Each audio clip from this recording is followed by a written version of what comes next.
por su presencia. Girama, Juan Pablo, por supuesto, bienvenidos, qué maravilla tener esta conversación. Ahora estábamos hablando con Juan Pablo que la última vez que nos vimos fue hace 10 años y la anterior había sido hace como 10, por no decir 20, o sea que en la vida nos hemos visto 4 veces. ¿Ah? Van de 10 en 10. Vamos de 10 en 10 y por no decir de 20 en 20 para... Ay, Dios mío. Entonces, la verdad es muy grato estar acá en esta maravillosa librería. Consuelo, por supuesto, muchísimas gracias por hacer un espacio esta noche para presentar esta maravillosa colección de poesía de Animal Sospechoso. Y justamente vamos a conversar con Girama y le iremos haciendo una serie de preguntas a Juan Pablo sobre su vida, sobre su editorial, sobre su librería, ¿sí? Y muchas veces cuando se hacen este tipo de preguntas, por lo general uno ya sabe las respuestas. Yo no tengo ni idea de las respuestas que va a dar, ¿sí? Entonces, por supuesto, tengo lo básico, Animal Sospechoso, que tiene la librería, que tiene la editorial, ¿sí?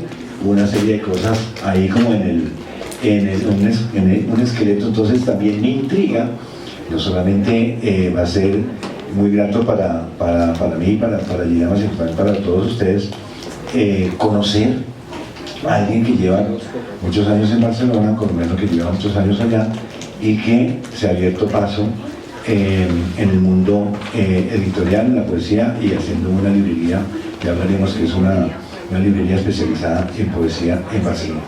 Pues entonces, nada, Juan Pablo, así lo dijimos con Girama, voy a empezar yo, perdóname, sé que no es descortesía mía, sino fue previo aceptación de Girama. Quería entonces, Juan Pablo, saludarte, por supuesto, darte las buenas noches, felicitarte por tu trabajo y hacerte un poco la clásica pregunta de rigor, un poco para que nos situemos. Cuéntanos algo de tu vida, que estudiaste, cuáles eran como tus ambiciones como de joven, hasta que de pronto llegaste a Barcelona. Hasta ahí, porque pues tenemos una serie de cosas que preguntarte. Buenas noches. Muy bien, Ramón, muchas gracias. Y buenas noches y bienvenidos. Fácil, yo me fui en el 93. Me fui por historia personal. Mi padre de leucemia, 9 meses después por mi hermano, y eso me cerró contagiándose, no del país, sino algo se rompió y me inscribí en un curso de portugués, intuyendo que no iba a volver, pero era un curso de portugués de un mes. Han pasado 32 años, entonces la intuición no estaba tan equivocada. Pero digamos lo importante, porque a todos nos suceden cosas, tenemos dolores, lo importante es qué hacemos con esos dolores. Entonces, digamos, esa parte es como para responder a tu pregunta, pero aunque fue muy importante, digamos, la parte para lo que nos interesa importante fue entrar en el mundo editorial sin esperármelo, porque hay un proceso que sucede cuando vas de un mercado general, que sería Colombia o América Latina, donde, digamos, nuestra virtud no son los trabajos especializados. Y yo siempre había trabajado en el mundo de la crítica literaria, en Bogotá, y escribía reseñas, traducía. ¿Y habías estudiado? Yo estudié literatura a escondidas. Empecé a estudiar letras, era poco menos de ser marihuanero. ¿Aquí en Bogotá? Aquí en Bogotá, entonces yo dije, me inscribo en comunicación social. Me inscribí, pero trabajé en el mercado de las pulgas, pagué la matrícula en la Javeriana de literatura, y en mi casa pensaban que yo iba cada mañana a comunicación social. A los 6 meses me dije, estoy estudiando tal cosa y no hay solución porque me echaron de la sabana. Y bueno, pues, estudié literatura, pasó la tragedia y me fui. ¿Qué es lo que decía yo que me importaba? Yo he escrito, tengo 11 años, con ganas de ser escritor, no sabes de niño qué es eso, pero yo quiero escribir. Y lo cuento porque llegué allá y encontré un hombre que se llamaba Nicanor Vélez. Nos va a correr, nos va a dejar sin preguntas. Exacto. Dejemos que llegaste a Barcelona, ¿cómo te instalaste? Y él fue primero a Barcelona. Pero pues se nos olvida que el pasaporte colombiano hace 32 años era poco menos que un intento de homicidio. Esa entrada era... Tenías que tener mucha ironía y humor para explicarle al policía que era cierto lo que él decía, porque tú no habías conocido esa fuente de ingresos. En fin, entonces, mi primer trabajo fue por agricultor, cortaba con la rodaña de hierba, porque ahí no te piden documentos, porque la doble moral europea, sobre todo entonces, era... Me casé con una novia italiana en Portugal, por los papeles, ella lo sabía, fue un acuerdo. Siempre dijimos, si yo hubiera sido italiano y ella colombiana, aquí nos casamos, pero necesitamos mis pasaportes. Entonces tenías permiso de residencia, pero no podías trabajar. Entonces por eso trabajaba en el campo y jugaba un poco todo eso. Y luego volví a Bogotá porque yo me fui y dije todo tirado. Dejé la universidad sin terminar y ella me ofreció un trabajo en la Universidad de Pisa como profesor de italiano. Pásanos tu cartón, estás opcionado. El cartón antes, por eso nos devolvimos, ahí terminé. Pero la parte importante es que yo volví y tenía un papel en el bolsillo que me dijeron, llama a este hombre que tiene una trabajo en editorial. Entre esas 1000 cosas, menos llamarlo. Y esa camisa la lavé 20 veces. Y un día, digo, ¿qué hay ahí? Nicanor Vélez. Llamé como por eso. Estamos hablando de Nicanor Vélez, que era el editor colombiano, que vivía allí desde los 19 años. Se inventó una colección de poesía la más importante en lengua española. Y cuando fui a pedirle trabajo, me dijo, ¿usted sabe ser corrector tipográfico? Sí. Usted, sí, yo era el hombre sí, porque venía de nuestro entorno que era, usted sabe reír profesionalmente, sí. Entonces me pasó una prueba y yo cuando le vi la cara cuando él miró el trabajo, ya empecé a subir, dije, me pilló. Entonces me dijo, ¿tú escribes? Sí. Tráeme mañana tu manuscrito, unas fotocopias y hablamos. Yo lo di por perdido. Entregué las fotocopias, le ayudé una semana, a la semana me volvió a hablar y me dijo, mira, aquí tienes tu manuscrito. Me devolvió todo corregido y yo puse una cara de sorpresa tan grande que se río y me dijo, Juan Pablo, no te preocupes porque si vas a trabajar conmigo quiero que aprendas que lo que uno hace como autor es idéntico a lo que uno hace como editor. Entonces pues digo, cambió, ahí como que me especialicé en algo. Claro, y allá que soy de crítico literario hay una fila de 5 cuadras de gente que lo hace mucho mejor que tú. Entonces él me dijo, especialízate de aquí. Y ahí empezó como todo un proceso más artesanal que intelectual, aunque va de la mano, pero es hacer la cosa. Juan, pero eso ya era en España. Sí, porque yo estuve un año en Portugal, estudié portugués y literatura portuguesa, expresión africana, expresión portuguesa, y ahí fue que conocí a la italiana. Empezamos 3 años de Italia, para pasaporte, cosas, y volvimos, porque tenía que graduarme, terminar la carrera y regularizar los documentos legales, pasaporte, inscribir el matrimonio para sacar el pasaporte, una serie de cosas legales. Y ahí nos devolvimos a Barcelona, en el 2000. Barcelona porque ahí estaba un canal. No, Barcelona porque Roberto entre Génova y estábamos planeando ir a Madrid. Y 4 meses antes, Juan Pablo, yo soy de mar, a mí, Madrid, yo quiero una ciudad de mar. En Barcelona también hacen libros, vamos a Barcelona, pero no fue por amor, no, fue por quedar bien con la compañera. Barcelona, listo. Entonces llegamos ahí y ahí fue que me encontré con eso. Y empiezas a trabajar con Nicanor en la editorial. En la editorial, mi primer trabajo fue corregir las traducciones de José Ángel Valencia. Perdón, un segundo. José Ángel Valente. Empezó con José Ángel Valente, uno de los grandes poetas de la generación de 50 de España, o sea, ni más ni menos.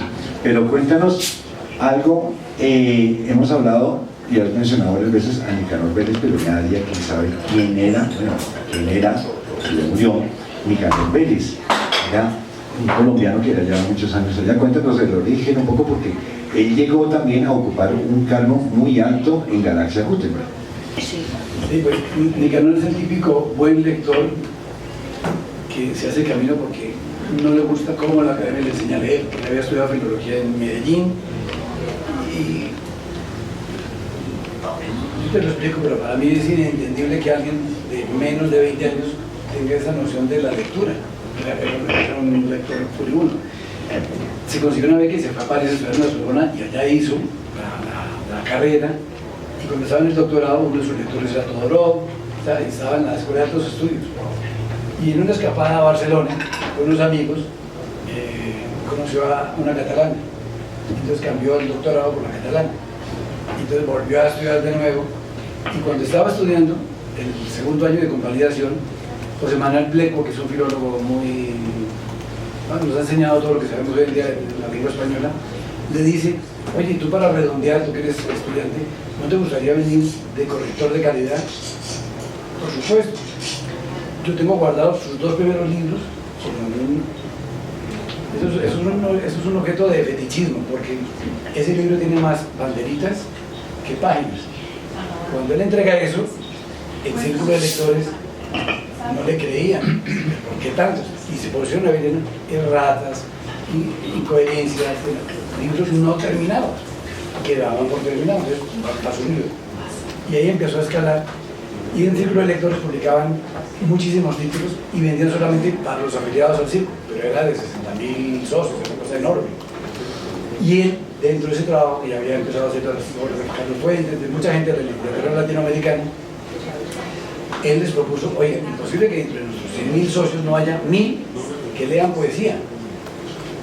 Entonces, hicieron el intento y creó la colección más importante de poesía en lengua española. No solo eso, entró en contacto con Octavio Paz y fue cuando Octavio Paz decide hacer las obras completas, y la editorial Nicanor, de menos de 40 años, era muy joven. Octavio Paz le escribe, tengo sus correos, donde él escribía como si fuera un hombre mayor. Cuando lo conoce dice: no eres tan joven. Y bueno, sí, empieza esa amistad, y ya él había empezado la colección de poesía, toda esta cosa. Y ¿qué te digo? Es que se inventó esa colección, que es la colección más grande que ha habido en el libro español, y fue cuando España logró hacer libros tan hermosos como la Pleyade, los franceses, de papel Biblia, una cultura del libro muy compleja. Y ahí te empiezas a enamorar de todos los tipos, de la tipografía, Claro, de eso que te gusta tanto. Era como más cerca de las ideas que de hacer las cosas. Cuando él me dice: Juan Pablo, ¿por qué no te especializas en corrección ortotipográfica de poesía? Es como en perros caniches de pelo gris. Era un poco un salto al vacío. Bueno, listo. Y entonces yo fui el corrector ortotipográfico de esa colección, y digamos fue lo que se llama hoy en día como el editor junior. Yo hacía: Juan Pablo, hay que hacer las solapas del libro, y yo, sin saber qué era lo que estaba haciendo, un poco en lo bajo a broma, como Karate Kid, ¿no? Quiere aprender a dar un caratazo, pues va a lavar 200.000 platos. Un poco fue eso. Yo fui así. Después, ya hoy en día aprendiendo a ser editor. O sea, honestamente era eso. Y se fueron 12 años en aprender. Eso te iba a decir, ¿cuántos años? 12 años en aprender la parte material, la parte artesanal que hacía el libro. La cocina. La cocina, pero, claro, pero lo bonito de esa cocina era que era de Octavio Paz para arriba. Terminas aprendiendo, y por eso es que esas conversaciones yo termino uniendo al poeta con el editor, porque la edición no deja de ser un ejercicio extra del autor. O sea, lo que el autor, y lo decía Roberto Calazo, que es un editor y escritor italiano que murió hace un par de años, que es el último referente europeo de la gran literatura y la gran manera antigua de hacer libros. Y él decía: lo que un autor no puede hacer como autor, lo termina haciendo como editor. Entonces, más o menos, es la extensión digamos, de mi vertiente profesional como editor. Y de hecho, la editorial se llama Animal Sospechoso, Sí. porque cuando yo empecé a trabajar con Nicanor Vélez, él escribió un ensayo sobre José Ángel Valente. Nos adelantaste. Esa es la pregunta. ¿Cuándo empezó? Es que no nos va a dejar. Déjanos hablar. Chirama, por favor. Párenlo. Interrumpe. Si fueron todos esos años y traes la idea entonces, después de eso, de una revista, ahí empieza la revista y ahí sale el nombre Animal Sospechoso. Sí, es que Animal Sospechoso en el 2002 empezó como revista literaria. Ajá. Es una revista de poesía que publicaba, trataba como de acercar las dos orillas del Atlántico, el español de América y el español ibérico.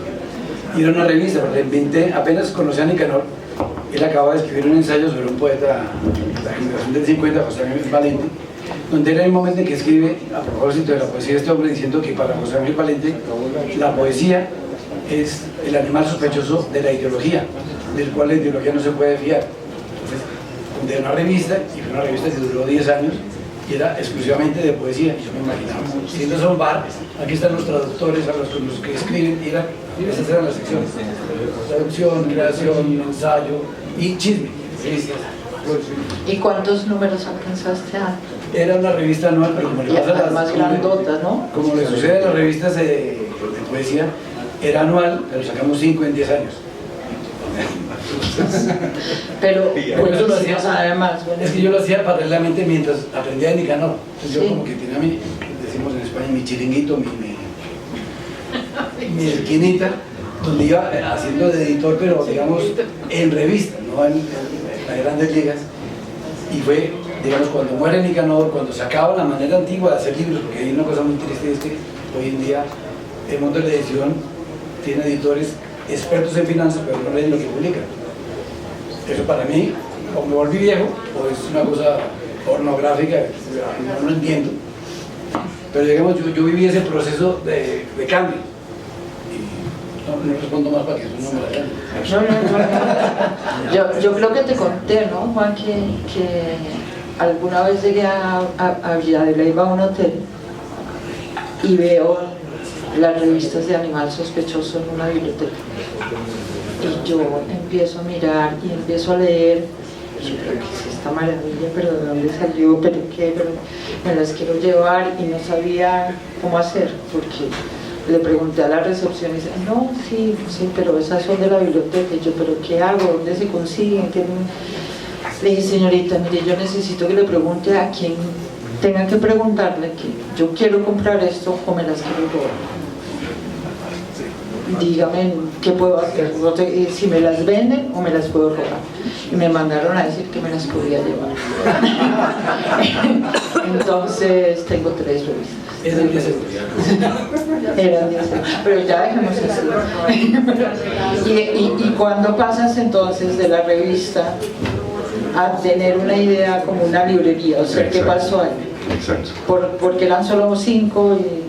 No, porque yo iba haciendo revistas mientras trabajábamos, pero primero cambió la estructura porque, a ver, en esa gran editorial que era Círculo de Lectores, ¿Círculo o Galaxia Gutenberg, Galaxia? digamos Galaxia Gutenberg les permitía vender en la calle, y eso fue un éxito comercial. Nos llamaban el departamento de pérdidas. Pero esto tiene que ver con la estrategia de la editorial, sobre todo en poesía. Pero el negocio de la editorial no es vender los libros, es crear un ambiente que crea opinión. Y lo que venden no es el libro, sino hay muchas cosas conectadas, después hablamos de eso, pero digamos, nos llamaban el departamento de pérdidas porque nuestras tiradas eran de 1000 libros, 1000 ejemplares. Pero si yo llego a vender 1000 ejemplares me voy a vivir a Villa de Leyva, ¿no? ¿Sí? Pero en esa estructura tan grande que vendían millones, nosotros vendíamos cientos de miles. Eso era el departamento de pérdidas, pero por eso yo no hablo del modo antiguo de hacer libros. Ellos pensaban a largo término. ¿Qué pasaba con nosotros, departamento de pérdidas? Que durante 20 años se habló de esa editorial solo por la colección de poesía en todos los magazines dominicales de los 20 países que hablamos español. Eso, en la vieja manera de pensar, eso es publicidad a largo tiempo. De hecho, digamos, en el mundo literario no menciona esa editorial y la ubica inmediatamente por la colección de poesía y de obras completas, pero es donde está la estrategia. El departamento de pérdidas fue lo que llamó la atención de ese modo de hacer libros, de hacer la poesía. Sí.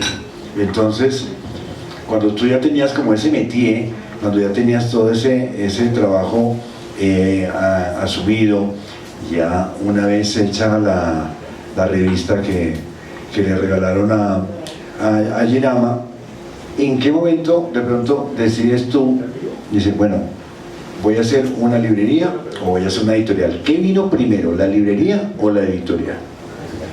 Vino primero la editorial, que digamos, en el mundo literario el puesto de Nicanor Vélez era una cosa era la ambición de mucha gente que quería hacer carrera intelectual.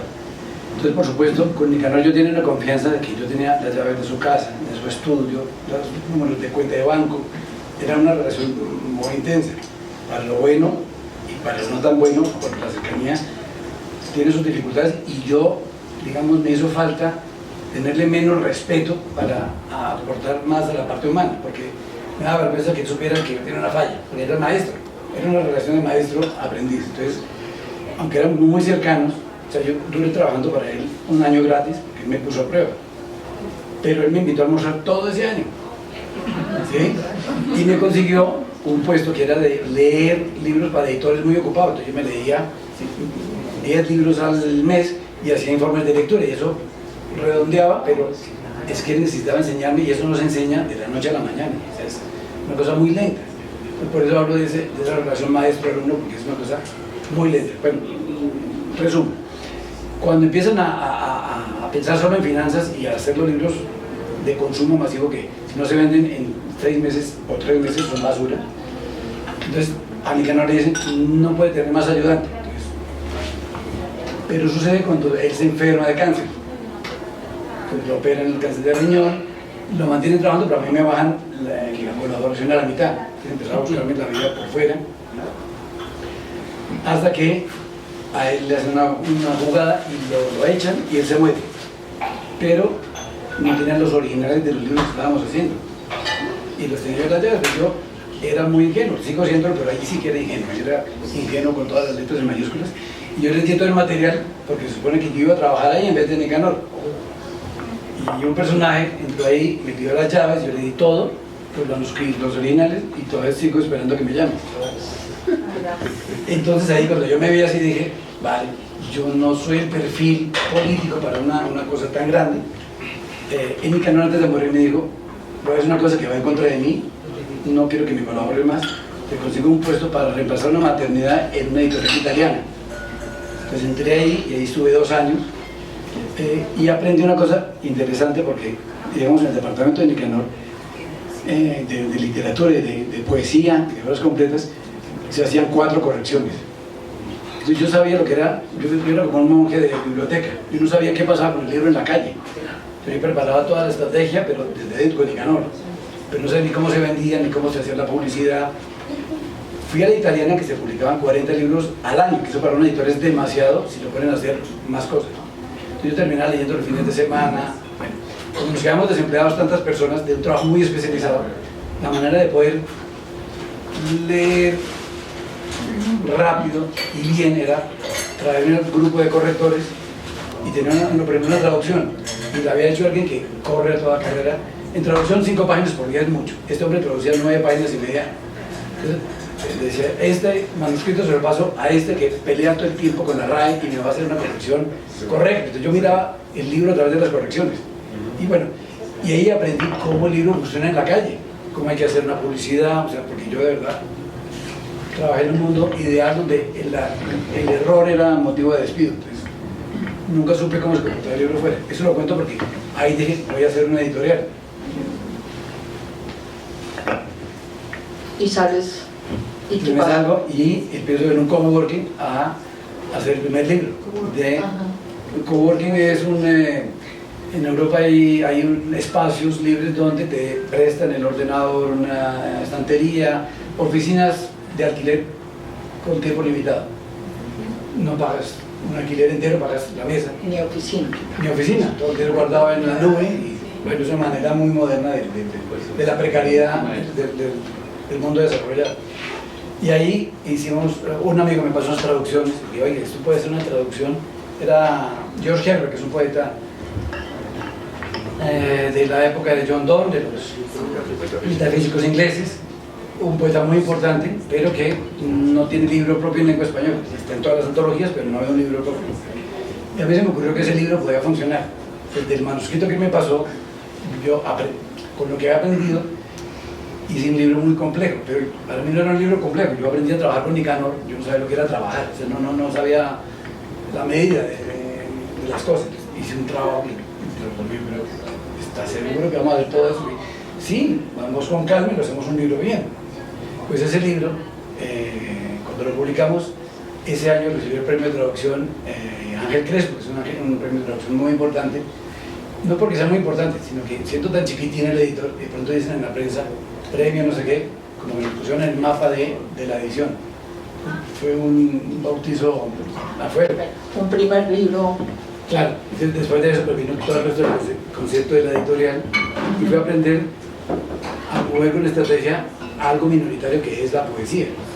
Ese es el primero de los 40 que ahora celebramos. El primero de los 40 títulos publicados y que la colección eran libros grandes, porque yo quería hacer como un homenaje a la vieja manera de hacer libros, que eran libros que era un papel más cercano a la pintura que a la edición, que eran libros corrugados, con todo un modo de hacer artesanal, cosidos, con obras de arte como cubiertas, que eso hasta ahí funcionó muy bien. Y ahí nace Chaparral. Sí, además que la letra que te la letra y el tamaño, porque el tamaño de mis libros es alargado, dicho en cristiano, dicho en técnico, es que es la medida áurea, que industrialmente desperdicia un poquito de papel, digamos la edición industrial es un poquito más chata, más ancha, pero yo quería hacer un homenaje a la vieja forma de hacer libros. Por eso son alargados. Y luego yo tenía la idea como de, no hablemos solo de los clásicos, sí. ¿Quiénes somos los que estamos vivos en Barcelona y hacemos poesía en este momento? Entonces quería pretenciosamente como decir, vamos a inventarnos un canon de la poesía escrita en español en Barcelona, que es un mundo bilingüe, catalán-castellano, entonces el castellano está un poco en un mundo un poco salvaje, porque no hay acuerdos, son como 4 mohicanos. Y ese fue el origen de la colección pequeña, que es mínima. Que el planteamiento fue diferente, fue ya decir, a ver, en una librería hay tantos libros, ¿cómo hacerlo para que lo miren? Y yo me acordaba de las mesitas que se pusieron de moda aquí hace como 30 años, que eran mesitas de cuadritos con frijoles, botones, estampillas. Esta es la colección mínima. Y eso te obliga a mirar qué es lo que hay en cada cajoncito. Entonces yo con ese planteamiento hice lo de los cuadritos, y de verdad que la gente va a mirar qué es lo que está escrito, que no sepa de qué es, y ese es el planteamiento. Entonces ahora hay las dos versiones, pero digamos, esta colección se comió a la clásica de obras de arte, porque aunque son muy bellos, son libros que son muy clásicos, entonces pasan desapercibidos en las mesas modernas de novedades o de libros de librería. Okay. Y entonces empezaste a tener, digamos, después del de Herbert, hiciste esta ya como una selección de poetas y empezaste, digamos, a tener como un éxito editorial, algo comercial, podríamos hablar, y entonces llega el momento en el que vas a abrir la librería, ¿cierto? ¿Cómo fue eso? Entonces primero vieron que pasamos de una revista ahora a una editorial y ahora a una librería. Háblanos de ese paso. Pues eso tiene que ver con las condiciones laborales, quiero decir, todas las cesantías mías y de mi mujer. Yo duré un año en el aire, después de la editorial italiana, y que ya hacía Animal Sospechoso, estaba un poco en el aire, y nos comíamos el dinero de las cesantías y todos los ahorros, y Roberta me dice, pero ¿por qué no pones un negocio, una librería, un algo? ¿Librería? Vale, librería. Pero en realidad, y pusimos la librería Animal Sospechoso, y que hay que decirlo todo, quiero decir, el mundo antes de la pandemia, por lo menos el mundo de los libros, era uno, y después de la pandemia es otro. Antes de la pandemia, por ejemplo, era muy fácil viajar de América Latina a Europa. ¿Y qué sucedía? Como Barcelona es una ciudad que está estratégicamente puesta en el turismo de playa y de cultura, yo tenía amigos que, por ejemplo, los invitaban a París a ver un chileno que preparó la obra completa de Raúl Zurita. Iba para París y me llama un amigo y dice, oye, tengo un amigo poeta que prepara no sé qué cosa, que si tú le dejas leer su libro en Animal Sospechoso, él hace escala en Barcelona, hacemos el evento y él sigue a su compromiso en París. Y como eso tenía cientos de eventos al año. Eso permitía que yo el viernes tenía un recital o una presentación del libro y el sábado otra. Porque si no, no se entiende cómo durante un año, durante todos los sábados y todos los viernes del año, tú haces eventos de poesía. De verdad que es absurdo. Y el sillón de los poetas. En la librería hay un sillón especial para los poetas. Es hermoso. ¿Y por qué de poesía?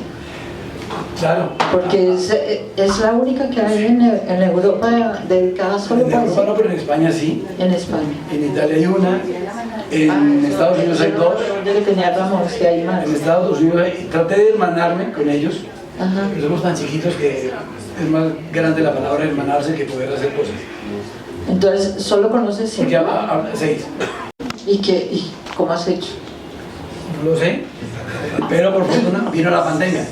Ajá, y te dejó descansar un Y poquito. claro, entonces para sobrevivir yo estaba todos los días haciendo eventos online. Claro. Pero descubrí una cosa que me encanta hoy, y que ya por eso me es antipática la etiqueta latinoamericano, porque somos 20 países que hablamos, escribimos y hacemos del español nuestro vehículo de cultura. Entonces, seguir pensando en la RAE y que uno abre el diccionario y dice americanismo. Digo yo, no estamos hablando de todo lo que estamos hablando hoy en día, o quita la palabra americanismo o pone iberismo en todas las demás, porque somos 20 países. Ese es el planteamiento, es el mundo de la lengua española. Habría que hablar de la iberesfera, no sé. No, es artificial poner fronteras a una lengua. Es que si no, entonces los de Viera hablan una lengua, los de Cartagena otra, es la misma lengua. Bebemos de los mismos dichos, de los mismos autores, Y que, hablábamos con Ramón de cómo hiciste ese catálogo, esos 40 libros, qué tuviste en cuenta, cuáles son los criterios, y cuándo llegan los colombianos. Yo decía antes de responder eso, les tengo que mostrar el libro más deteriorado de la colección, que yo publiqué la poesía reunida de Girama hace 2 años, y yo lo paso para que lo miren y me lo devuelven, porque es de museo, pero es un libro muy consultado. Ese libro, Por toda Colombia. por toda Latinoamérica, por toda España, sí. Digamos, Este es mi libro de lectura. ya tengo 3 así, vueltos nada. Ha dado la vuelta. entonces, a ver, el planteamiento es, la realidad catalana es una realidad muy compleja para explicarla en una sentada, pero es un mundo bilingüe, y es un mundo donde hay un rey que exige que todos sean iguales, pero tienen 5 idiomas diferentes: español, catalán, vasco, gallego, aranés, si queremos. Y eso hace que con las autonomías hay protección a las lenguas, que es justo y necesario. Yo creo que, ok, pero los que no estamos en ese equipo, pues estamos un poco como el último de los mohicanos, ahí a la buena de Dios. Eso, digamos, desde el punto de vista del negocio es malo, pero desde el punto de vista de la creación es buenísimo. Porque somos 20 locos ahí, que nadie nos pone atención, y cuando alguien trata de organizar, se gana el impulso de los demás. No es que yo hice, no, se trata de haber tenido la palanca para que eso sucediera. Entonces, no es que sea mi medio, es que hice una cosa que estaba sin grupo. Entonces, Animal Sospechoso se volvió un grupo de leer poesía y leer poesía en español. Cuando hago y cuando hacía cosas en catalán de poesía, como es un sistema tan organizado y protegido, tiene un ciclo total. Cuando yo invito a alguien catalán, es como para alguien ir a las Bahamas, es exótico, vamos a un mundo donde no se habla catalán.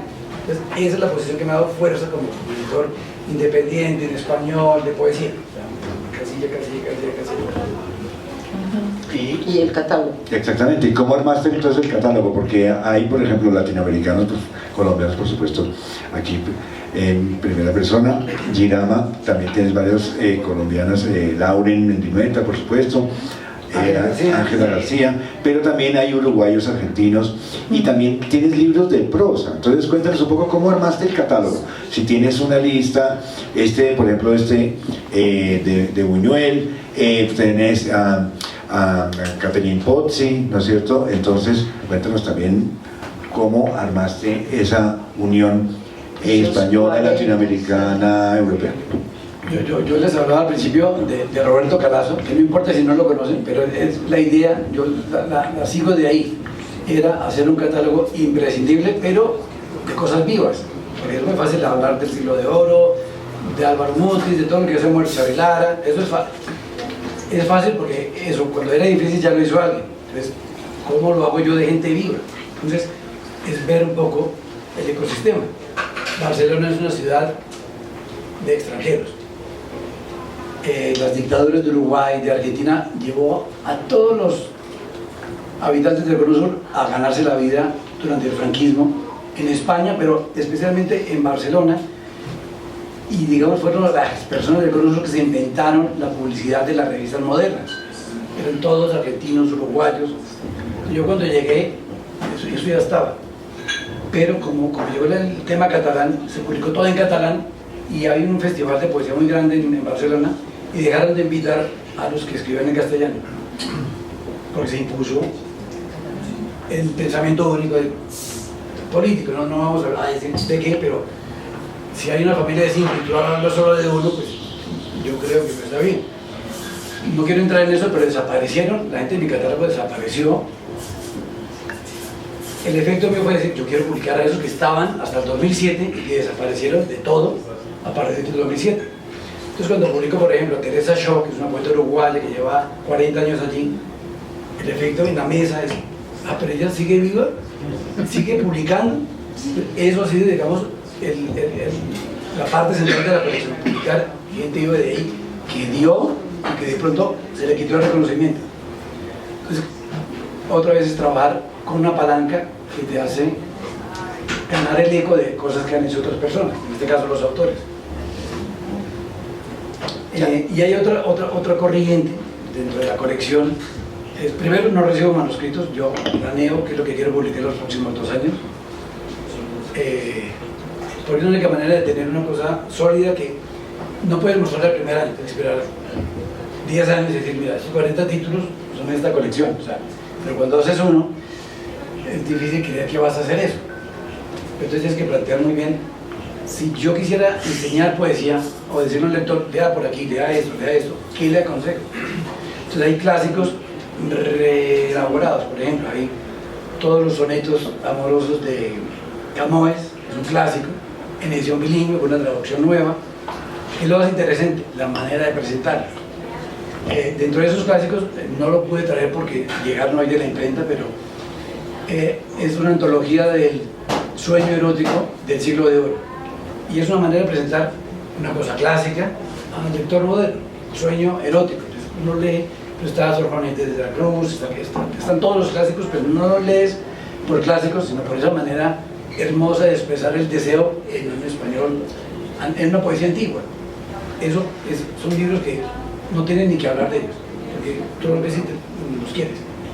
Entonces, los clásicos representados, las lagunas que hay en español, como Herbert, como La Pozzi, como qué lagunas hay, y yo, ¿cómo lo hago? Porque la idea no es hacer la obra maciza que es para corredores de maratón, sino abre bocas, la correspondencia de Paul Valéry con una poeta desconocida, más sus 8 poemas.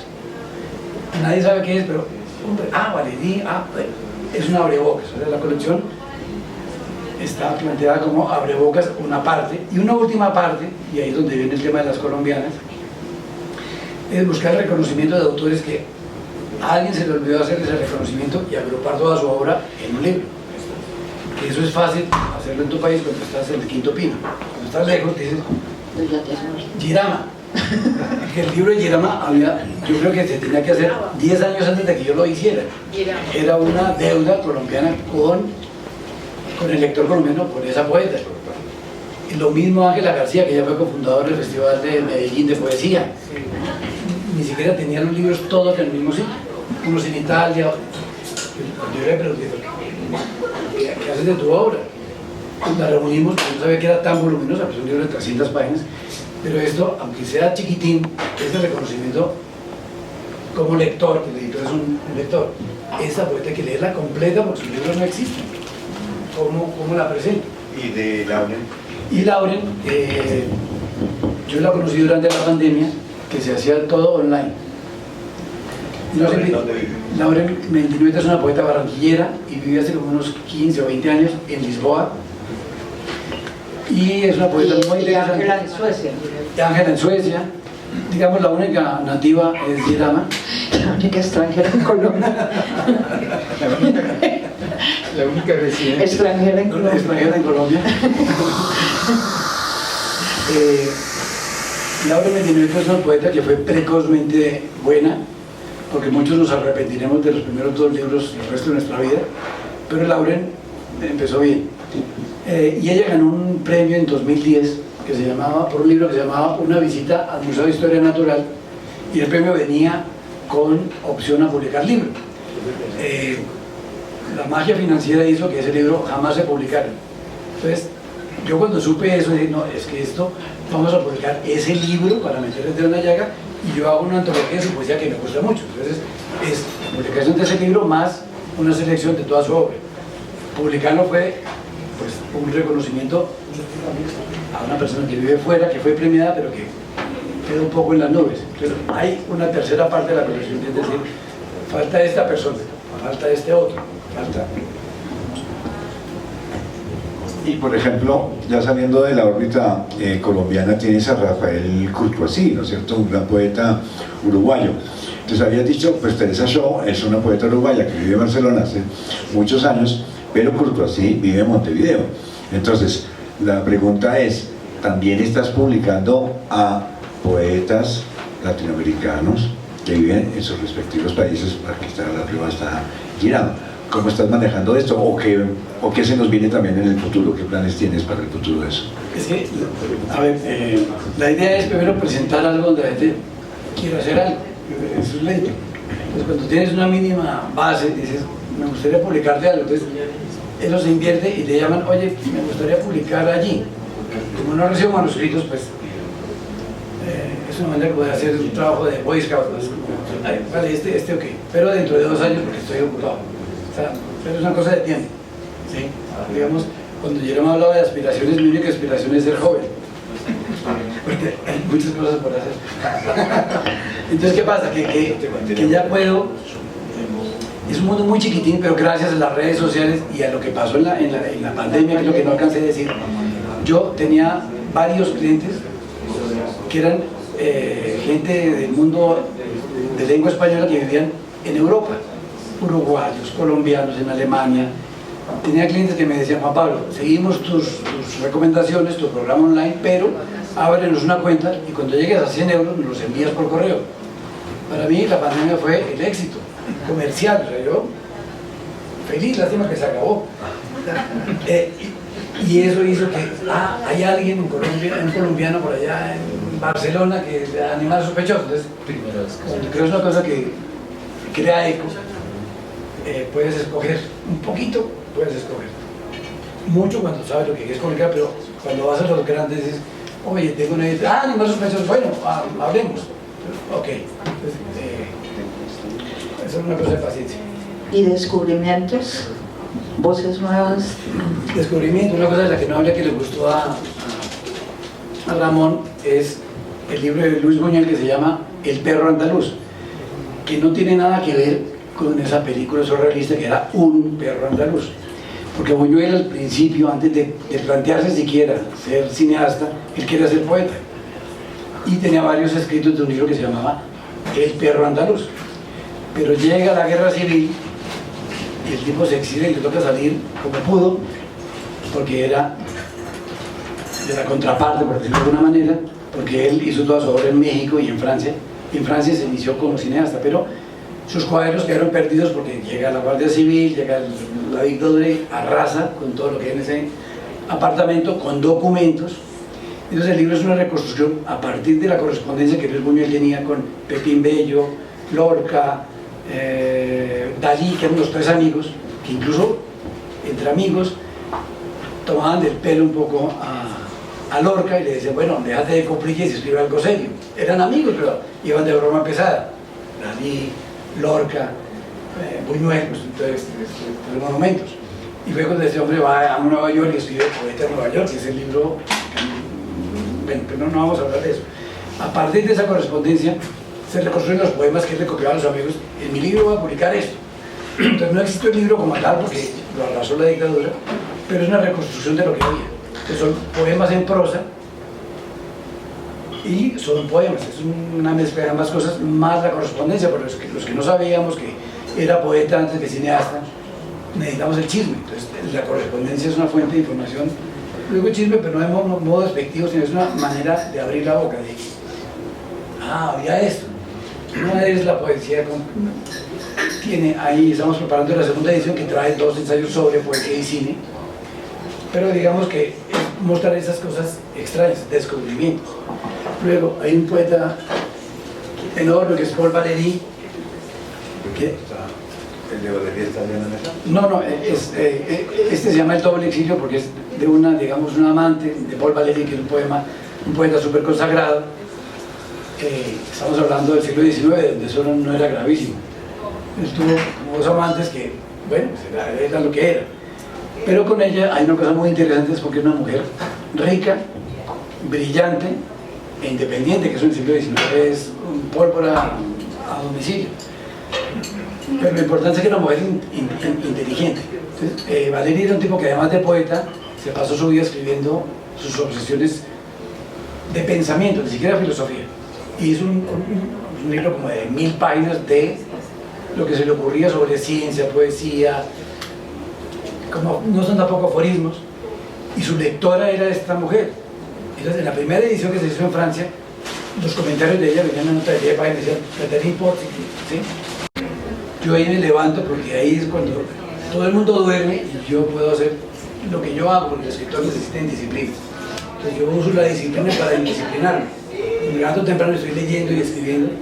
A veces no pasa nada, pero a veces llega como esa música y dices, vale, por ahí.